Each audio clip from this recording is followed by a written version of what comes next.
Allah subhanahu wa ta'ala in the Quran described us Muslims as a median community or a middle path. And we've found in so many of the videos that we've done that that's true when it comes to the conception of who God is, when it comes to esotericism versus exotericism, right? The ritualistic nature, but yet the spirituality, all these sorts of things. Islam is a good middle, right? Not a contrived middle, but a good middle way. And when it comes to individualism versus collectivism, this is also true. So we live in an extremely individualistic time and place in North America 2022. And a lot of the sort of wisdom of the Quran or the wisdom of Allah subhanahu wa ta'ala is lost on that individualistic mindset. I'll give a couple examples. People raise a fuss about inheritance law, right? Why do women get less than men? Well, first of all, that's wrong because it's not a blanket women get less than men. There are situations where women get more than men. If you have 3 or more daughters, they inherit 2/3. It's the largest fixed portion that you can receive.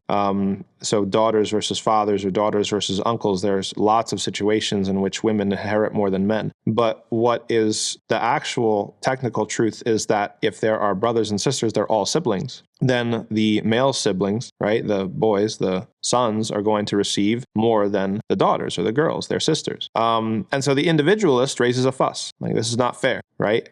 We imagine this sort of situation where the son flies in from New York and the daughter flies in from California and they meet, their parents have just passed away, and you cut someone a check over here and cut someone a check over there, and they go live their separate lives. If that's the relationship that we're imagining between the brother and sister, then it would seem to make sense that they should both get an equal share, that they should be treated as individuals. But Allah subhanahu wa ta'ala doesn't just treat us as individuals. And the Sharia was formed not just treating us as individuals, treating us as families, treating us as brothers, as sisters, as parents, as guardians, people with responsibilities, people with duties. And so you wonder why somebody gets more than somebody else. That's because within the same system, guess what? The brother's responsible for his sister financially. If something were to happen to her, God forbid, health, or she gets divorced, or, widowed, maybe her husband passes away, who's going to take care of her if her parents aren't around? Is she supposed to just live as a single mom alone, scraping by? Allah subhanahu wa ta'ala says no. He has a responsibility. And so because he has a responsibility, that responsibility is offset by a privilege. Yes, there are privileges and responsibilities. A lot of people within our individualistic time, they envy other people's privileges and they don't envy other people's responsibilities. And the two have to go together, right? You don't get the privilege without the responsibility in Islam.